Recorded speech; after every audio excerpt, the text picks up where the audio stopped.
Good evening. Thanks very much for coming back to my channel, and welcome to episode 11 of Inspirational Invitational. And today I've got Claire Maxted from Wild Ginger Films on the channel to talk about her recent endeavours in running, which are quite epic. I'll let her tell you the story. So welcome to the channel, Claire. Hi everybody, thank you for joining us. It's great to be here. Thanks Richard for having me on. That's no problem at all. And I was hoping if you wouldn't mind talking a little bit about how you got into running and what your background is sort of in running, so that anyone who doesn't know you can get to know you in the next couple of minutes. Yeah, sure. So my name is Claire Maxted, and on YouTube and various social medias I go by the name of Wild Ginger Films, and that's probably immediately obvious. So I started out, I always wanted to be a travel writer, and I started out as a writer. So I had my first job on Trail magazine, which is the hiking and mountaineering magazine. And then in 2010, the editor of that magazine at the time, Matt Swain, he decided that there was a gap in the market for a trail running magazine. So Muggins here got to be editing a trail running magazine.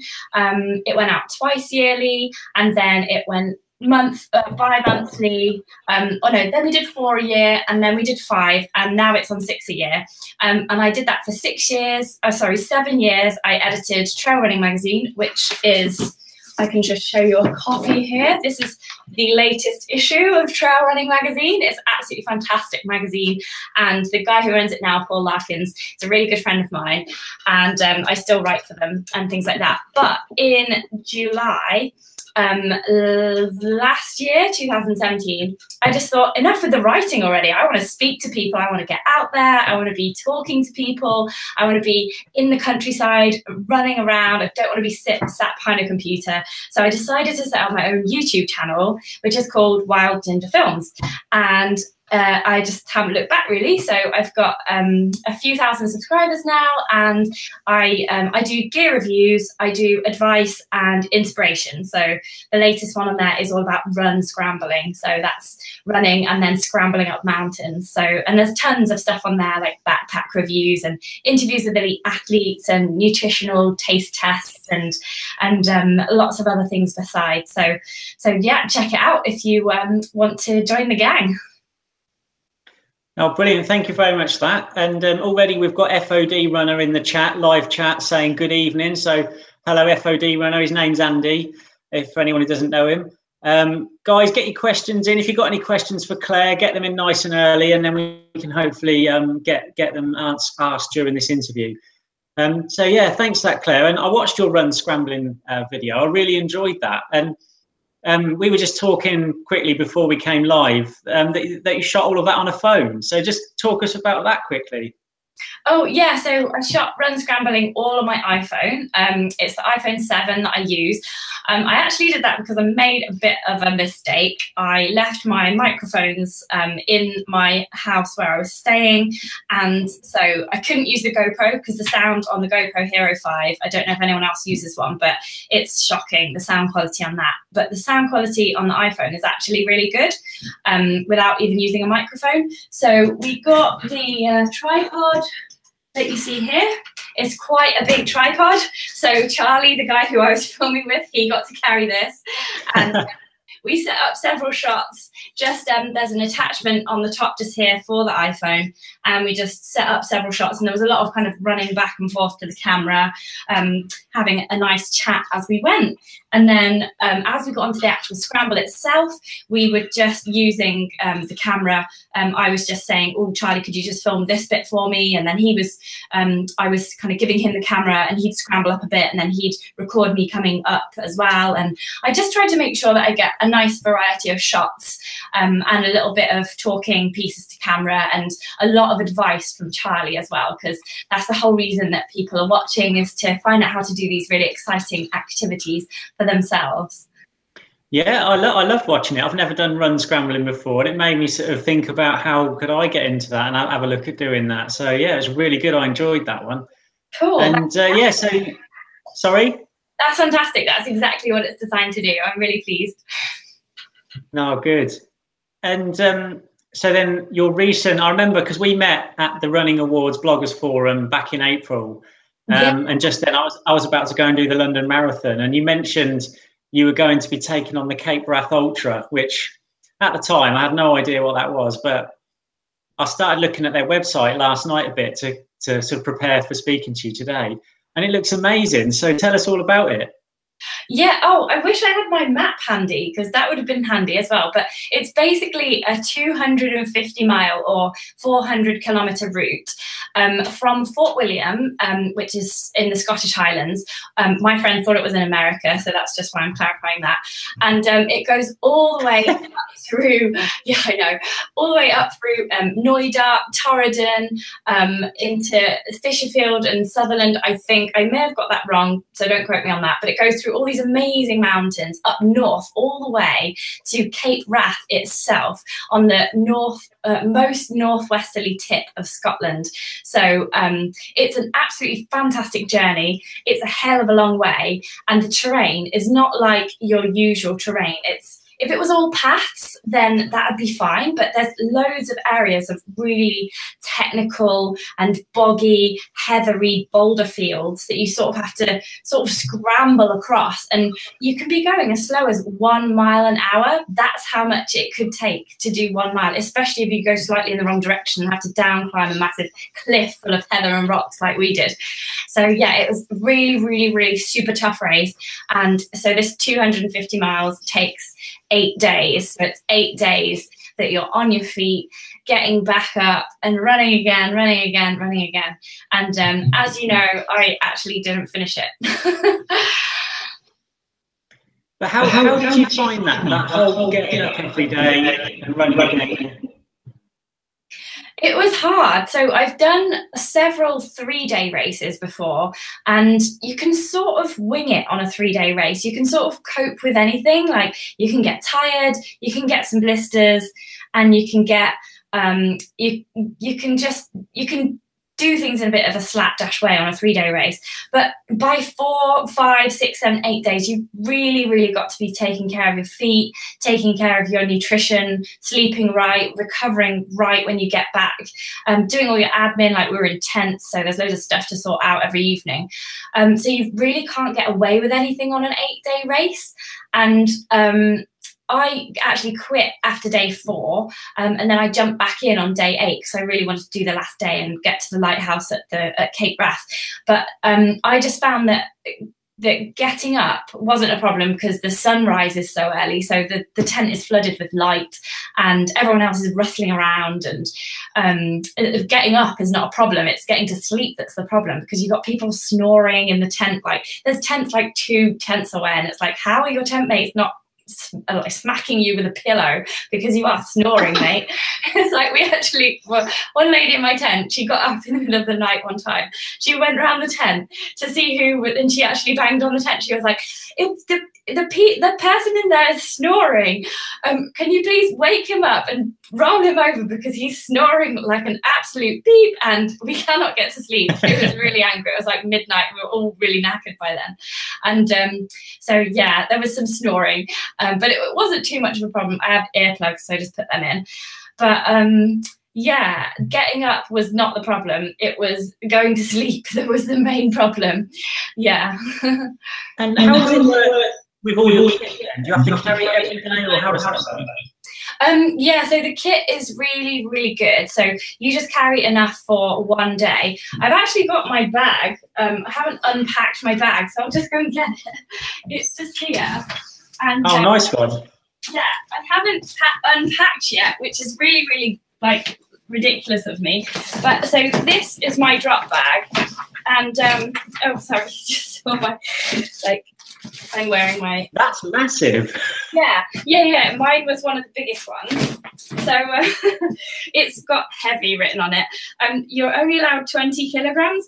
And I actually had 20 kilograms in this. And I had to take out my apples, which was my luxury item, in order to actually they weigh them before they take them away. You're not allowed over 20 kilograms. It's like going on an aeroplane.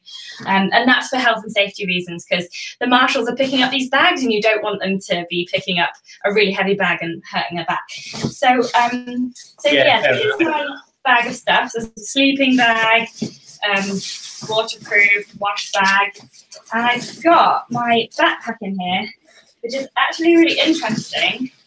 Oh, where is it? I have to unpack now. Got my GoPro. I didn't even eat all of the apples as well. It's a good job you found them before they go off. I know, yeah, it's already started. Look at that. That's disgusting. Real insight into my private life here. But this was the pack that I took, and it's still got its little Cape Wrath Ultra little sign on it there. So I'll just take you through the how it works. So basically every morning you get up and you pack this bag full of food or whatever for the race, and then you pack your drop bag and you hand it in to the marshals, and at the same time as you hand it in you'll get a kit check. So they'll ask you for a couple of items that you've got to show from this bag based on the mandatory kit list. So one day it could be the map and a pair of gloves, the other day it could be full waterproofs, and then the next day it could be a compass and first aid kit or something like that. So each day they ask you for your mandatory kit, and then they will take your drop bag from you, and then you run all day with this bag, whatever food and water you need, carrying all of that and navigating, and then at the end of the day you get back and the marshals will actually carry your bag to the tent which they've already set up for you, tent for 8 people, and you crash in there and you set up your sleeping bag and sleeping mat. That's fab. I'm glad they set the tents up for you, because I could not imagine trying to set up a tent at the end of a long day's running. Yeah, and carrying the drop bag as well. It's really nice of them to carry it for you, because at that point you just don't want to be on your feet any longer, and you just, yeah, waddling along carrying that big thing would be a nightmare. Yeah, and I read on the website that obviously you get all your meals provided in the evenings, but you're not allowed to take any food from your meals onto the hills and onto the trails, are you? You have to have all your own hill food. Yeah, that is absolutely right. So my bag mainly was stuffed full of hill food. So I had chocolate bars. I had these really nice cereal bars actually called Velo Forte, which they sent to me, which are really nice. I think I've eaten them all now, but they were really nice from Italy. They're not too sweet and they've got chocolate and fruity flavours. And so I was taking like cheesy cheddars and stuff. I've probably, yeah, I've still got some nuts in here and crisps and things and jelly babies, like in little plastic bags, like jelly babies in there. They'll probably go straight in the bin now. Yeah, but you strictly can't take anything from breakfast or dinner with you, because otherwise they wouldn't know how much food to provide for everyone. So that's just a rule that they have. So yeah, my drop bag was full of food. I even made a couple of cheese and sun-dried tomato wraps to take round with me. So no wonder my bag was the heaviest. It sounds like an absolutely epic adventure. And being in the Scottish Highlands, you know, there must be some amazing views. What's it like up there?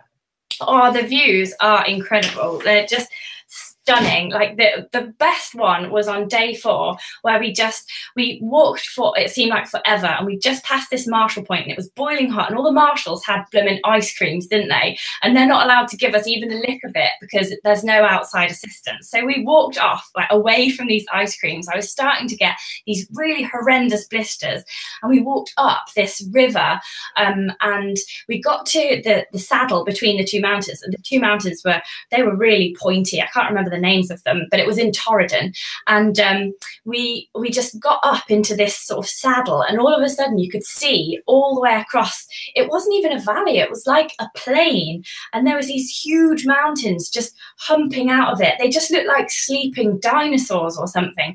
They were absolutely incredible, so steep-sided and just dark and hulking right on the horizon.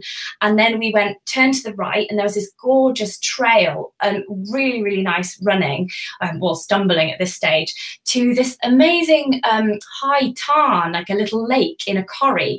And there was the back wall was this huge grey rock at all these kind of pointy angles, like really jutting out, and it was incredible. And I just thought that was the most beautiful point on the race for me, and I actually just really wanted to stay there and swim in the tarn and have a picnic, and yeah, that's when I thought about quitting.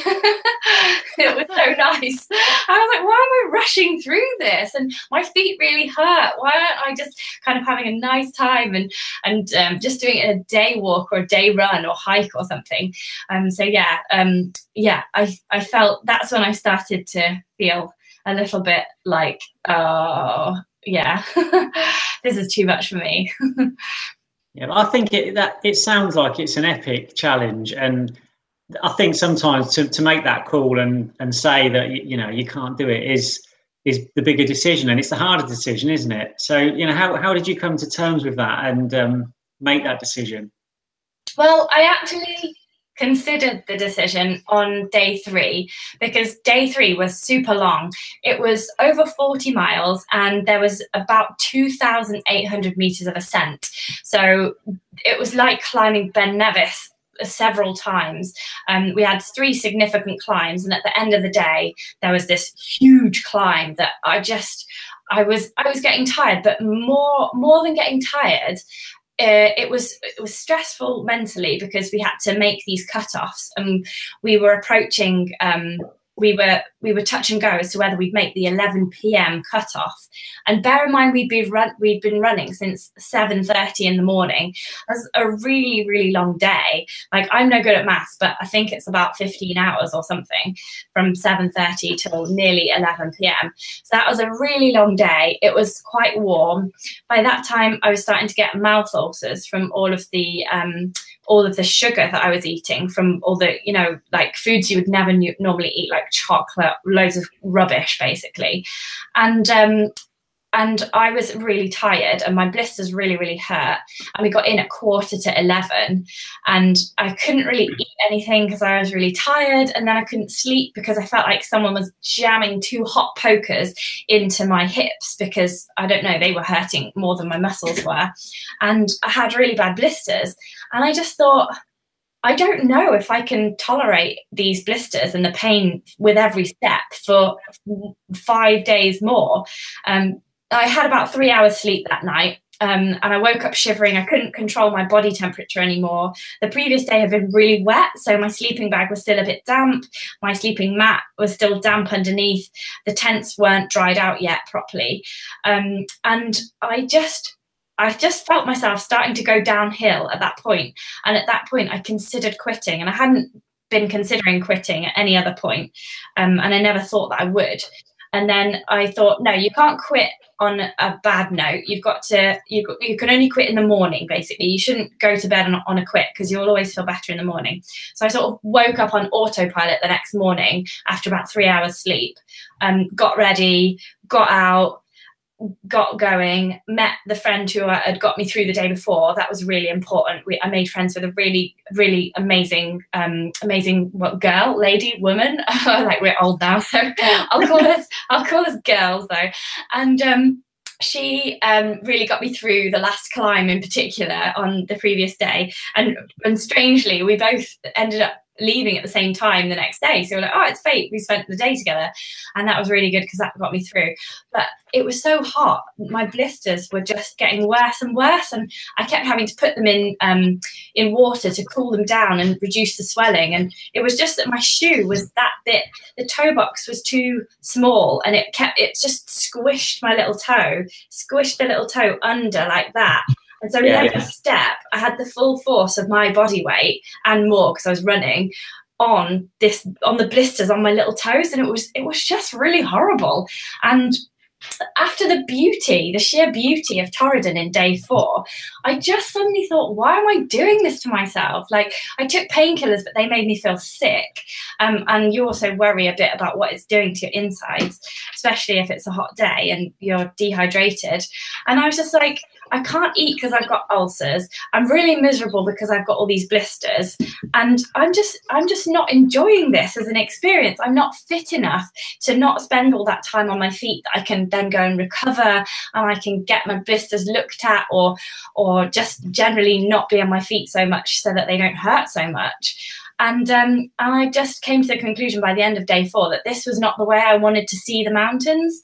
I wanted to see the mountains whilst being joyful and energetic. And I just wanted to have my adventures in a different way. So I got to the bottom, and it was a really long descent down to the camp on day 4.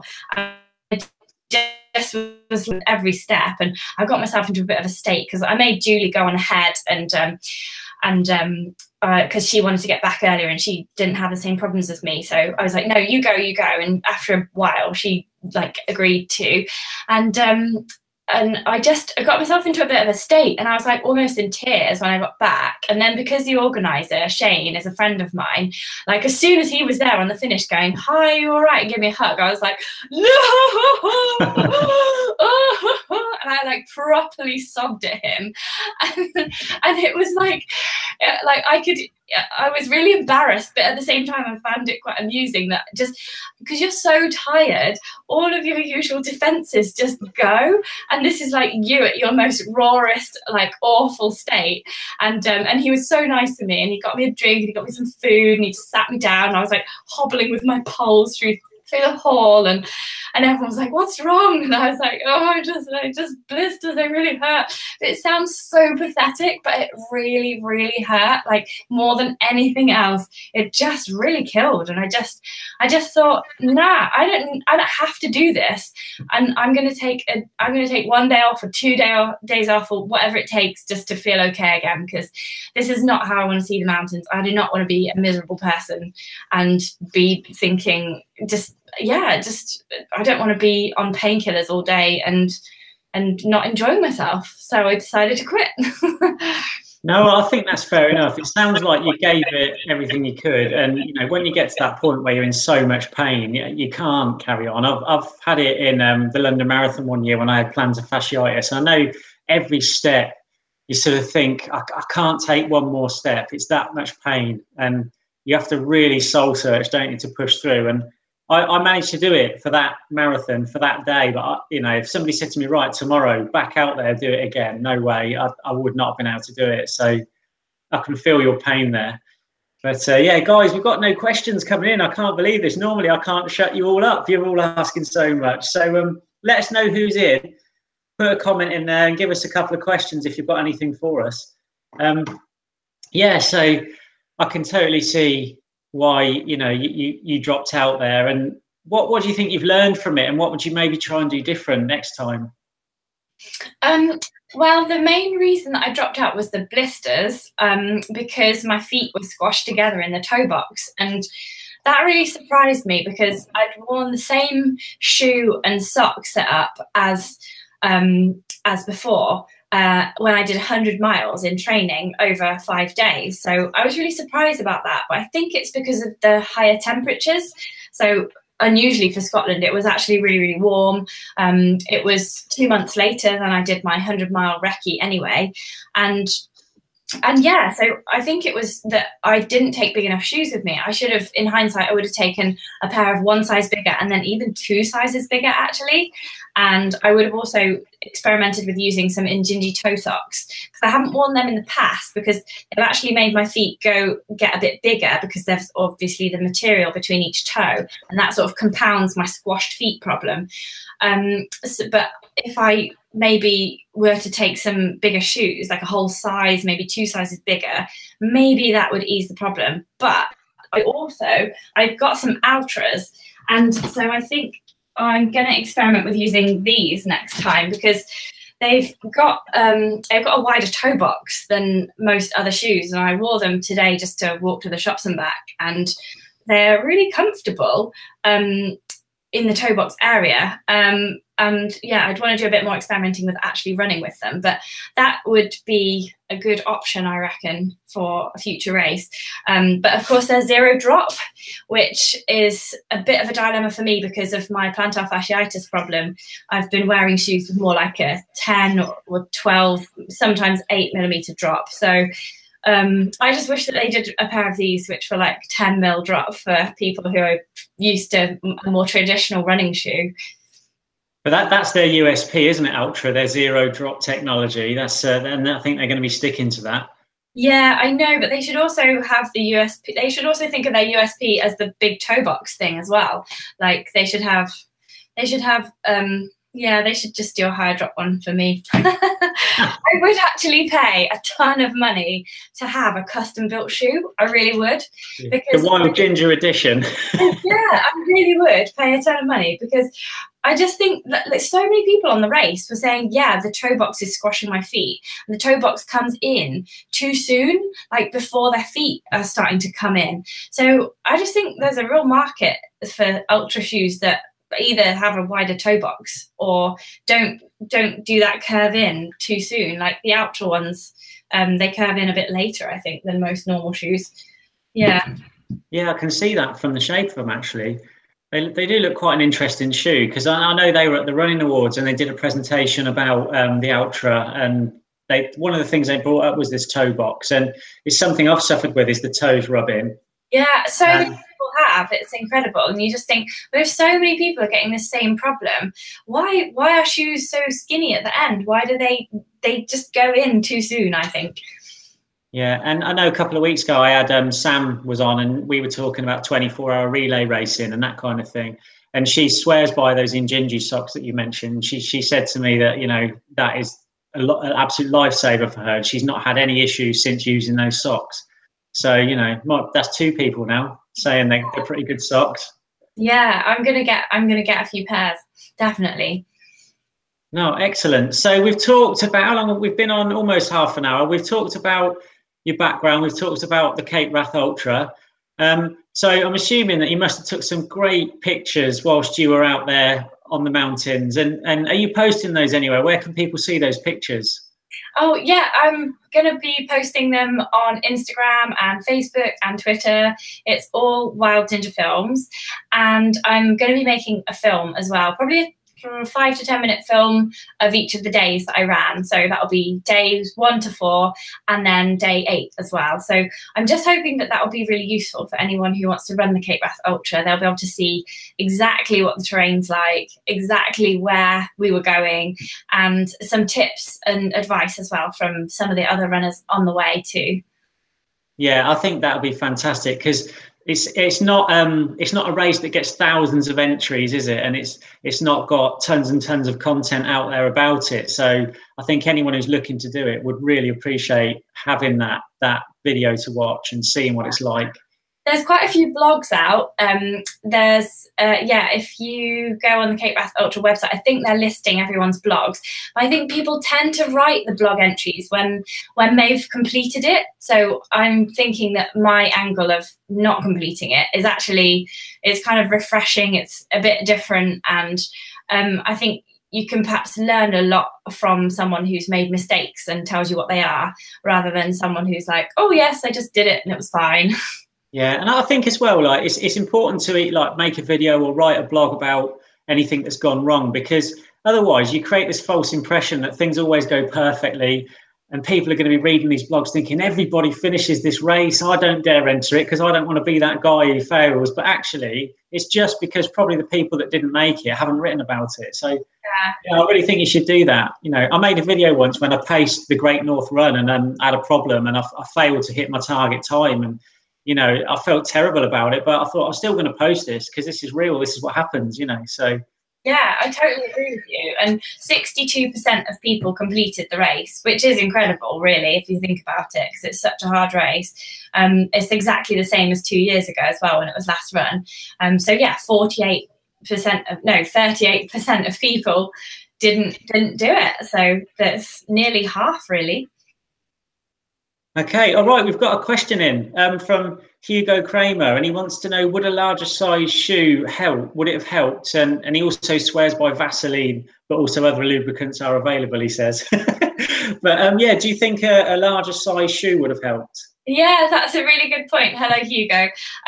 It's because on the last day, it was my right foot that was hurting the most. And so I actually borrowed my tent mate's 2 size larger shoe to enable me to run on that last day, because my feet hadn't gone down yet and it was still really painful. So I was wearing, I can probably show you a picture if I can hold it up. I think I put it on Instagram as well, but it was a picture of me wearing one Innovate shoe, which is really big, and then one Innovate shoe, which is really small. Yeah, I'll just get. Well, so you were in odd shoes? Yeah, because one of them fit fine, and the other one didn't. I don't know if you can see that there. Wow. So I'm wearing the Trail Talon 290 on this side, and then on this side, Park Claw, my tent mate, her Park Claw. She was gonna throw them away because they had a hole in the side. She just like run them to death, and she was going back to America, so she didn't want the weight on the plane. Yeah. So I just took her shoes and wore one of them, and it really worked. I could run the last day, so I think that's a good tactic, and I recommend this to anyone. And that's a classic example of you've got to do what you've got to do at these races, haven't you? You just got to get through it. So, and well, Hugo says, fantastic. It was an amazing effort, by the way. So yeah, he's congratulating you on your effort. Amazing. Thank you for that, Hugo. Thanks, Hugo, and thanks for the follows on social media as well. It's really good to know that you're watching. Okay, brilliant. So what is coming up next for Wild Ginger Films, apart from the Cape Wrath Ultra? What else have you got planned? Wow. Well, I'm going to the Love Trails Festival. That's 12th of July to the 16th. That's in Wales on the Gower Peninsula. So I'm going to be making some film of that and doing a talk about starting Trail Running magazine. And I'm also going to be putting out an interview with Scott Jurek on my channel as well. So I got tons of people on social media to ask him questions, and I asked him all of them. He gave me so much of his time. It was really nice of him. So that's all about his new book, North, about his record on the Appalachian Trail.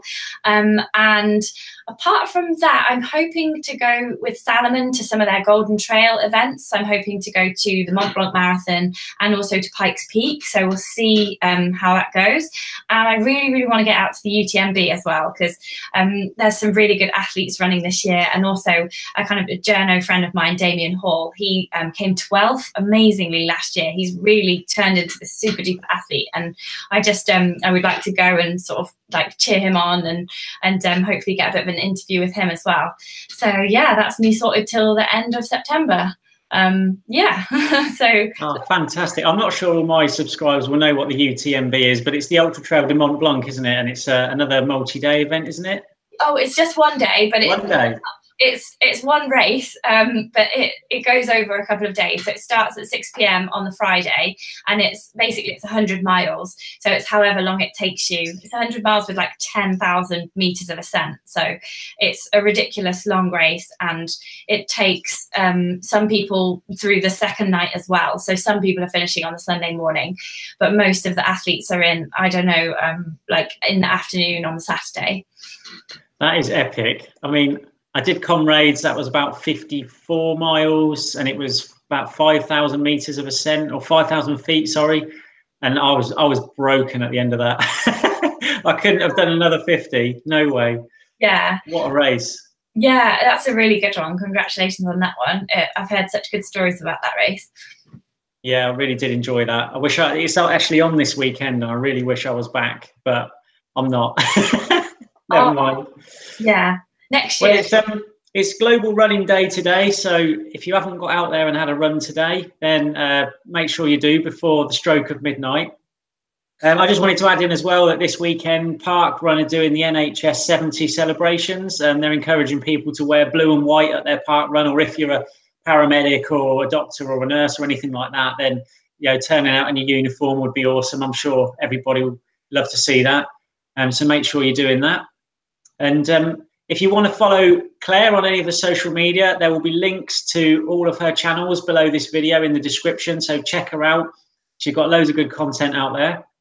And yeah, thanks very much for coming on again, Claire. Thanks for your time. And if there's anything you wanted to add quickly before we go that perhaps I haven't asked you, let me know. No, that's fantastic. Thank you so much, Richard. It's great to be on your channel, and congratulations again for the running award as well.